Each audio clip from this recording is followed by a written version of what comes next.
दोस्तों सोचिए, एक तरफ इसराइल अपने आयरन डोम की मिसाइलें तैयार कर रहा हो और दूसरी तरफ ईरान अपने न्यूक्स पर मेड इन तेहरान का स्टिकर लगा रहा हो, तो दुनिया का क्या होगा। एक तरफ दोनों देशों के बीच ऐतिहासिक तनाव है, तो दूसरी तरफ अमेरिका और रशिया अपने अपने पॉपकॉर्न के साथ साइडलाइंस पर बैठे हुए हैं, रेडी टू प्रॉफिट। लेकिन क्या ये सिर्फ मिसाइल और न्यूक्स तक ही सीमित रहेगा या फिर इसका असर मिडिल ईस्ट के तेल से लेकर भारत की चाय की कीमत तक होगा। तो दोस्तों आज हम बात करेंगे इसराइल ईरान के बीच के तनाव की असली वजह, अमेरिका और रशिया के फायदे और नुकसान, पाकिस्तान का इस सब के बाद क्या होगा और इंडिया इस सब के बीच अपनी डिप्लोमेसी कैसे संभालेगा। तो क्या ये वर्ल्ड वॉर 3 की शुरुआत हो सकती है या फिर एक और प्रॉक्सी वॉर की स्टेज सेट हो रही है। लेकिन टेंशन लेने की जरूरत सिर्फ इन दो देशों को नहीं है, बल्कि सऊदी अरेबिया, चाइना, यूरोप और आप जैसे आम लोगों तक सबको इस युद्ध से कुछ ना कुछ इम्पैक्ट जरूर होगा। तो चलिए एक बार और डिटेल्स में समझते हैं इस पॉलिटिकल तमाशे को, जिसमें ड्रामा है, एक्शन है और हाँ, कहीं ना कहीं ह्यूमैनिटी का लॉस भी है। तो पॉपकॉर्न रेडी रखिए और इस जियोपॉलिटिकल थ्रिलर का एनालिसिस शुरू करते हैं।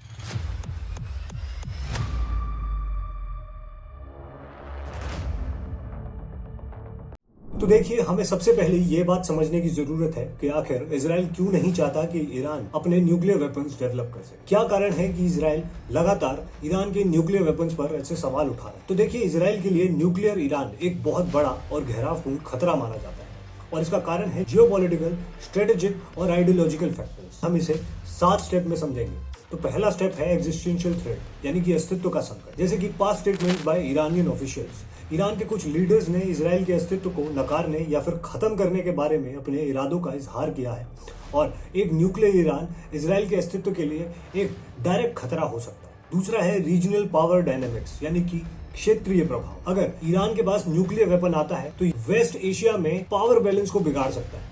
ईरान अपने रीजनल डोमिनेंस को बढ़ाने के लिए न्यूक्लियर कैपेबिलिटी का इस्तेमाल कर सकता है, जो इजराइल के लिए स्ट्रेटेजिक खतरा होगा। तीसरा आता है प्रॉक्सी ग्रुप्स। तो ईरान की मदद से चलने वाले ग्रुप्स जैसे कि हिजबुल्ला और हमास इजराइल के लिए एक बड़ा खतरा है और एक न्यूक्लियर ईरान इन ग्रुप्स को और भी ज्यादा शक्ति और हिम्मत दे सकता है। चौथा है डिटेरेंस फेलियर, यानी कि प्रतिरक्षण की असफलता। तो इजराइल ने हमेशा अपनी मिलिट्री सुपीरियरिटी बनाए रखी है, लेकिन अगर ईरान न्यूक्लियर वेपन्स बनाता है तो यह इजराइल के डिटेरेंस कैपेबिलिटी को कमजोर कर सकता है। पांचवा है रीजनल इंस्टेबिलिटी, क्षेत्रीय अस्थिरता। न्यूक्लियर ईरान से मिडिल ईस्ट और भी ज्यादा अस्थिर हो सकता है, जो इजराइल की सुरक्षा और विकास के लिए एक बड़ा चैलेंज होगा। छठा है ग्लोबल रिस्पॉन्स, यानी कि विश्व प्रतिक्रिया। इजराइल के लिए एक और टेंशन का कारण यही है कि पूरी दुनिया का रिस्पॉन्स क्लियर नहीं है।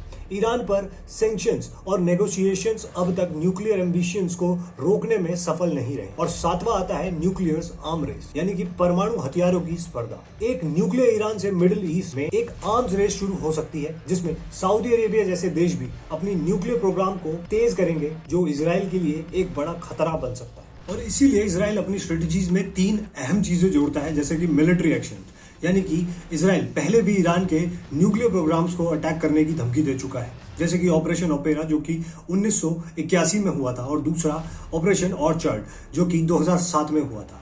वहीं पर दूसरा जो है वो है डिप्लोमेटिक एफर्ट्स। इजराइल अमेरिका और यूरोप के साथ मिलकर ईरान के खिलाफ डिप्लोमेटिक और इकोनॉमिक प्रेशर बनाने की कोशिश करता है। वहीं पर तीसरा है मिसाइल डिफेंस सिस्टम, यानी कि इजराइल ने एडवांस मिसाइल डिफेंस सिस्टम जैसे कि आयरन डोम और एरो 3 डेवलप किए हैं, लेकिन न्यूक्लियर अटैक्स के खतरे को पूरी तरह से न्यूट्रलाइज करना बहुत मुश्किल हो जाता है। तो सरल भाषा में कहा जाए तो ईरान का न्यूक्लियर पावर होना इजराइल के लिए एग्जिस्टेंस थ्रेट है, जो कि रीजनल और ग्लोबल स्टेबिलिटी को बिगाड़ सकता है।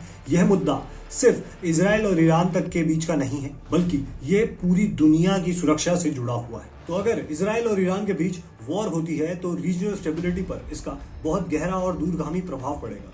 ये प्रभाव सिर्फ इजराइल और ईरान तक सीमित नहीं रहेगा, बल्कि पूरे मिडिल ईस्ट और दुनिया के अन्य हिस्सों को भी प्रभावित करेगा। जैसे कि मिडिल ईस्ट की अस्थिरता की अगर हम बात करें तो प्रॉक्सी ग्रुप्स का एक्टिवेशन जो है वो बहुत ज़्यादा तेज हो जाएगा। ईरान के सपोर्ट वाले ग्रुप्स जैसे हिजबुल्ला लेबनान से और हमास जो गाजा से है, वो इजराइल पर मास अटैक कर सकते हैं। बाकी नेबरिंग रीजन्स में भी वायलेंस को बढ़ावा दे सकते हैं और सेक्टेरियन कॉन्फ्लिक्ट जैसे कि शिया सुन्नी कॉन्फ्लिक्ट्स और ज़्यादा एग्रेसिव हो सकते हैं, क्योंकि ईरान शिया है और सऊदी अरेबिया सुन्नी, इन दोनों के बीच में राइवलरीज और इंटेंस हो जाएगी।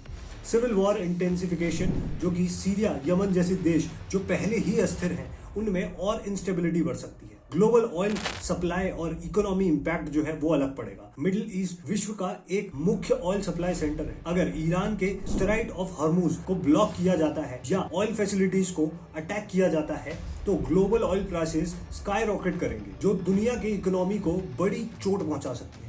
एनर्जी क्राइसिस के कारण यूरोप और एशिया में इन्फ्लेशन और रिसेशन का खतरा बढ़ जाएगा। ह्यूमैनिटेरियन क्राइसिस यानी कि रिफ्यूज का प्रॉब्लम, वॉर के कारण लाखों लोग अपने घर छोड़कर दूसरे देशों में शरण लेने को मजबूर हो सकते हैं।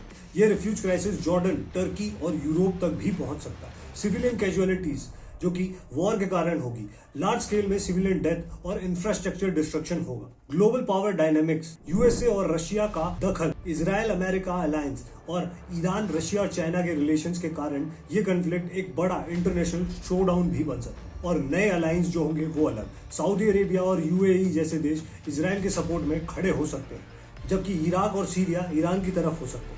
थर्ड पार्टी इंटरवेंशन जैसे कि नाटो, यूएन और other international agencies peace keeping के लिए इंटरवेंशन करने की कोशिश करेंगे। टेररिज्म को बढ़ावा होगा। वॉर के बाद टेररिज्म का खतरा और बढ़ सकता है, क्योंकि इंस्टेबिलिटी और वीक गवर्नेंस टेरर ग्रुप्स के लिए फर्टाइल ग्राउंड बनता है। आईसिस जैसे डोरमैंट ग्रुप्स फिर से एक्टिव हो सकते हैं। न्यूक्लियर एस्केलेशन का खतरा बढ़ेगा, जैसे कि अगर ईरान या इजराइल न्यूक्लियर वेपन्स का इस्तेमाल करते हैं या उनके इस्तेमाल होने का डर रहता है तो ये दुनिया के लिए एक बहुत बड़ा थ्रेट बन सकता है। बाकी देश जैसे कि सऊदी अरेबिया और टर्की भी अपने न्यूक्लियर प्रोग्राम को फास्ट ट्रैक कर सकते हैं। डिप्लोमेटिक एफर्ट्स की असफलता होगी, जैसे कि वॉर होने से रीजनल और इंटरनेशनल डिप्लोमेसी की क्रेडिबिलिटी को बहुत बड़ा नुकसान होगा। ईरान के न्यूक्लियर एम्बिशंस को पीसफुली रोकने की कोशिश का फेलियर एक बड़े पॉलिटिकल क्राइसिस को जन्म दे सकता है। इजराइल और ईरान के बीच वॉर से रीजनल स्टेबिलिटी टूटकर एक चेन रिएक्शन क्रिएट करेगी, जो मिडिल ईस्ट को और ज्यादा अनस्टेबल बनाएगी। इसका प्रभाव ग्लोबल इकोनॉमी, ह्यूमैनिटेरियन सिचुएशन और जियोपॉलिटिक्स पर डिकेड्स तक दिखेगा। इस वजह से ये कॉन्फ्लिक्ट सिर्फ रीजनल नहीं बल्कि ग्लोबल क्राइसिस बन सकता है।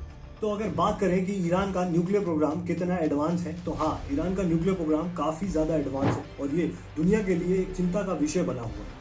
इस प्रोग्राम का उद्घाटन शांतिपूर्ण एनर्जी प्रोडक्शन के लिए किया गया था, लेकिन इस पर अक्सर एलिगेशंस लगते रहे हैं कि इसका एक कवर्ड मिलिट्री डायमेंशन भी है। तो आइए समझते हैं कि ईरान का न्यूक्लियर प्रोग्राम किस स्टेज पर है और इसका स्कोप क्या है। तो अगर हम बात यूरेनियम एनरिचमेंट की करें तो ईरान के पास लो एनरिच्ड यूरेनियम यानी कि LEU काफी मात्रा में है, जो सिविलियन न्यूक्लियर रिएक्टर के लिए इस्तेमाल होता है। ईरान ने 60% तक यूरेनियम एनरिचमेंट अचीव किया हुआ है, जो कि सिविलियन पर्पस के लिए जरूरत से काफी ज्यादा है। सिविल रिएक्टर्स के लिए 3 से 5% ही चाहिए होता है। 90% एनरिचमेंट लेवल न्यूक्लियर वेपन्स बनाने के लिए चाहिए होता है और 60 से 90% तक का जो गैप है वो टेक्निकली बहुत आसान है। ईरान के पास एनरिच्ड यूरेनियम का स्टॉक फाइल बढ़ता जा रहा है, जो कि इंटरनेशनल नॉर्म्स के खिलाफ है। सेंट्रीफ्यूज की अगर हम बात करें तो ईरान एडवांस सेंट्रीफ्यूज का यूज कर रहा है, जैसे कि IR6 और IR9 मॉडल, जो कि यूरेनियम एनरिचमेंट प्रोसेस को काफी ज्यादा तेज और एफिशिएंट बनाते हैं। इस टेक्नोलॉजी की वजह से ईरान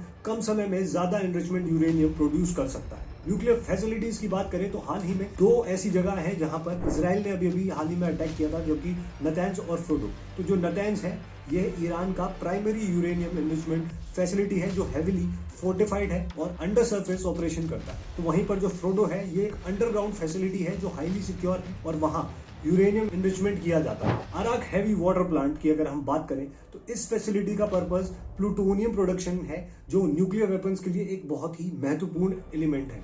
और बुशहेर न्यूक्लियर पावर प्लांट ये सिविलियन पर्पस के लिए है, लेकिन यहाँ ईरान के न्यूक्लियर एक्सपर्टीज को इम्प्रूव किया जाता है। तो अगर बात करें वेपनाइजेशन कैपेबिलिटीज की, तो ईरान ने वेपन ग्रेड यूरेनियम को बॉम्ब डिजाइन में कैसे कन्वर्ट किया जाता है इस पर काफी नॉलेज गेन कर ली है। और according to international intelligence report, Iran के बैलिस्टिक मिसाइल जैसे कि शहाब 3 इजराइल और मिडिल ईस्ट के अन्य टारगेट तक पहुंचने की कैपेबिलिटीज तक रखते हैं और इन मिसाइल्स का न्यूक्लियर वॉरहेड कैरी करने के लिए रीडिजाइन करना टेक्निकली फिजिबल है।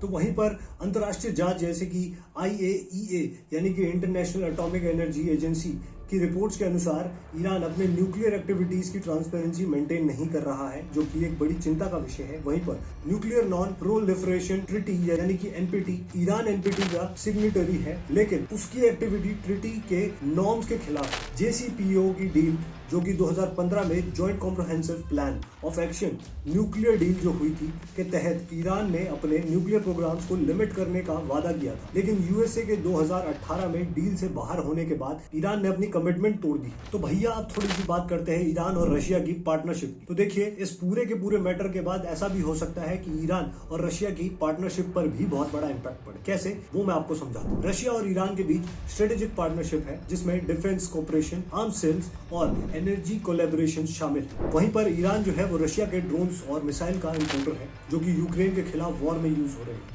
अगर ईरान के खिलाफ इजराइल और वेस्टर्न कंट्रीज का मिलिट्री एक्शन होता है तो रशिया को ईरान के सपोर्ट करने में मुश्किल होगी, क्योंकि रशिया ऑलरेडी यूक्रेन में वॉर के अंदर एंगेज है। वेस्ट अगर ईरान पर और सैंक्शंस लगाता है, उसकी इकोनॉमी को वीक करता है, तो रशिया ईरान के टाइज का प्रभाव कम हो सकता है। अगर हम बात करें अल्टरनेटिव अलायंस की, तो अब्राहम अकॉर्ड्स के अकॉर्डिंगली इजराइल के मिडिल ईस्ट के कुछ अरब देशों के साथ इंप्रूविंग रिलेशन है, जैसे कि यूएई, बहराइन और मोरक्को एक स्ट्रॉन्ग अलायंस क्रिएट कर रहे हैं जो कि रशिया के इन्फ्लुएंस को चैलेंज कर सकता है। वहीं पर सऊदी अरेबिया और यूएसए के रिलेशंस अगर ईरान के न्यूक्लियर प्रोग्राम के खिलाफ स्ट्रॉन्ग वेस्टर्न एक्शन होता है तो सऊदी अरेबिया और यूएसए के टाइज फिर से मजबूत हो सकते हैं, जो रशिया के मिडिल ईस्ट में प्रभाव को कमजोर करेंगे। तो अगर बात करें एनर्जी डिप्लोमेसी की, तो रशिया और ईरान दोनों ही देश एनर्जी एक्सपोर्ट में कंपटीशन और कोऑपरेशन करते हैं। अगर ईरान पर ज्यादा सैंक्शंस लगते हैं तो ईरान की ऑयल और गैस एक्सपोर्ट और रशिया की एनर्जी मार्केट पर डिपेंडेंसी बढ़ेगी, जो उनकी इकोनॉमिक स्टैंडिंग को कमजोर करेगी। और इसी के साथ वेस्ट अगर सऊदी अरेबिया, यूएई और कतर के एनर्जी सेक्टर में ज्यादा इन्वेस्ट करता है तो रशिया का energy based influence middle east में कम हो सकता है। और इसी के साथ जो है वो प्रॉक्सी इन्फ्लुएंस को काउंटर करने का भी एक चलन शुरू होगा, जिससे जो रशिया का जो सीरिया में डायरेक्ट मिलिट्री और पॉलिटिकल इन्फ्लुएंस है, जहां पर बशर अल असद रेजिम उसके सपोर्ट के सहारे चल रहा है, अगर ईरान और इजराइल के बीच में कॉन्फ्लिक्ट बढ़ता है तो सीरिया इंस्टेबिलिटी का शिकार हो सकता है, जो रशिया के इन्फ्लुएंस को डायरेक्टली इंपैक्ट करेगा। और यूएस अपनी मिलिट्री प्रेजेंस को सीरिया और इराक में बढ़ाकर रशिया के प्रभाव को काउंटर भी कर सकता है। और ये सब यहाँ नहीं रुकेगा, बल्कि चाइना और रशिया के रिलेशंस पे भी बहुत बड़ा इसका इंपैक्ट पड़ेगा। अगर मिडिल ईस्ट में रशिया का इन्फ्लुएंस कम होता है तो चाइना, जो कि रीजन में इकोनॉमी और पॉलिटिकल टाइज बढ़ा रहा है, रशिया की जगह ले सकता है और ये रशिया के लिए एक बड़ा जियोपॉलिटिकल नुकसान हो सकता है। और वेस्ट इसका फायदा उठा सकता है by focusing on China containment strategies. Arms sales के अगर मार्केट की बात करें तो रशिया के लिए मिडिल ईस्ट आर्म्स सेल्स का मेजर मार्केट है। अगर इजराइल और यूएस के सैंक्शन से रीजनल कंट्रीज अपनी सिक्योरिटी नीड्स के लिए वेस्ट की तरफ बढ़ते हैं तो रशिया का डिफेंस मार्केट श्रिंक हो सकता है। एडवांस यूएस वेपनरी जैसे कि पेट्रियट मिसाइल और F-35 जेट्स जो है रशिया के इक्विपमेंट्स की जगह ले लेंगे। इकोनॉमिक इंपैक्ट जो होंगे वो अलग होंगे रशिया को। अगर मिडिल ईस्ट के रीजनल कॉन्फ्लिक्ट के वजह से ऑयल प्राइसेस में फ्लक्चुएशन होते हैं तो रशिया के ऑयल डिपेंडेंट इकोनॉमी को और भी ज्यादा चोट लगेगी, जिससे सैंक्शंस और ग्लोबल पार्टनरशिप्स में चेंजेस रशिया को और भी ज्यादा आइसोलेट करने लगेंगे। पर इस सब से हमारे पड़ोस में बैठे भिखारी मुल्क पाकिस्तान के ऊपर क्या फर्क पड़ेगा? अगर उसके ऊपर बात करें तो मिडिल ईस्ट में इंस्टेबिलिटी और इजराइल और ईरान के वॉर में पाकिस्तान पर सिग्निफिकेंट इफेक्ट पड़ सकता है, जो कि इकोनॉमिक, पॉलिटिकल और स्ट्रेटेजिक डायमेंशन से होगा। पाकिस्तान की जियोग्राफी, इकोनॉमी और जियोपॉलिटिक्स के कारण उसे कॉन्फ्लिक्ट के डायरेक्ट और इनडायरेक्ट असर झेलने पड़ेंगे। ऑयल प्राइसेस का असर जो है वो सबसे पहले देखा जाए तो पाकिस्तान एक मेजर ऑयल इंपोर्टर है, और अगर मिडिल ईस्ट इंस्टेबिलिटी के कारण ऑयल प्राइसेस बढ़ते हैं तो पाकिस्तान की ऑलरेडी फ्रजिल इकोनॉमी जो है वो और भी ज्यादा प्रेशर में आ जाएगी। राइजिंग ऑयल प्राइसेस के इन्फ्लेशन और फिस्कल और डेफिसिट्स बढ़ जाएंगे, जो पाकिस्तान के लिए आईएमएफ लोन और एक्सटर्नल डेब्ट ऑब्लिगेशन और भी ज्यादा मुश्किल बनाएगा। एनर्जी क्राइसिस और ज्यादा बढ़ने का खतरा होगा, जो डोमेस्टिक अनरेस्ट को ट्रिगर कर सकता है। मिडिल ईस्ट खासकर की यूएई और सऊदी अरेबिया पाकिस्तान के माइग्रेंट वर्कर्स का एक मेजर डेस्टिनेशन है। अगर रीजनल इंस्टेबिलिटी के कारण रेमिटेंसेस कम होती है तो पाकिस्तान की फॉरेन रिजर्व और बैलेंस ऑफ पेमेंट पर नुकसान होगा। ईरान और सऊदी अरेबिया के बीच अगर टेंशन और बढ़ती है तो पाकिस्तान के लिए डिप्लोमेटिक डिलेमा होगा, क्योंकि उसके दोनों देशों के साथ क्लोज रिलेशंस।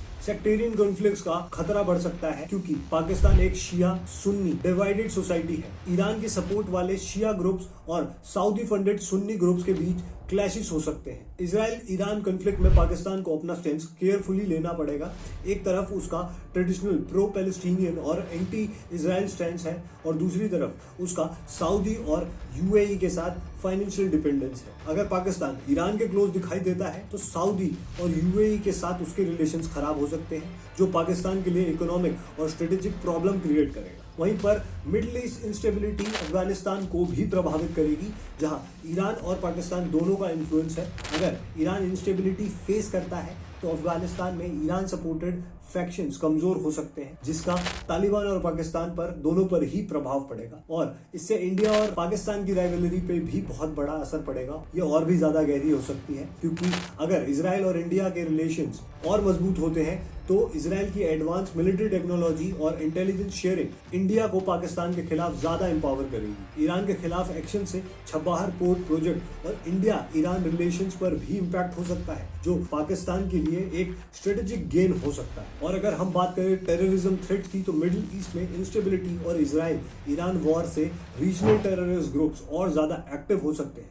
पाकिस्तान के वेस्टर्न बॉर्डर पर ईरान बेस्ड मिलिटेंट्स ग्रुप्स की एक्टिविटीज बढ़ सकती है। प्रॉक्सी वॉर्स की बात करें तो ईरान और सऊदी अरेबिया के प्रॉक्सी कॉन्फ्लिक्ट पाकिस्तान के अंदर भी सेक्टेरियन वायलेंस को ट्रिगर कर सकते हैं। तो दोस्तों, आप लोग इस विषय में क्या सोचते हैं, मुझे कमेंट सेक्शन में जरूर बताइएगा। और आप लोगों को ये वीडियो कैसा लगा, इस बारे में भी कमेंट सेक्शन में जरूर बताइएगा। साथ ही साथ वीडियो को शेयर कीजिएगा, चैनल को सब्सक्राइब कीजिएगा और फेसबुक पर मुझे फॉलो भी कीजिएगा। और अगर आप चाहते हैं कि मैं आगे भी ऐसे ही वीडियोस बनाता रहूं, तो ये भी मुझे कमेंट सेक्शन में जरूर बताइएगा। क्या टॉपिक आपको सही लगता है, कि इस बारे में आप लोग जानना चाहते हैं, तो मैं उस पर भी थोड़ी रिसर्च करके आपके सामने एक वीडियो पेश करने की कोशिश करूंगा। तो तब तक के लिए मैं आप लोगों से विदा चाहूंगा। नमस्कार, जय हिंद, जय भारत।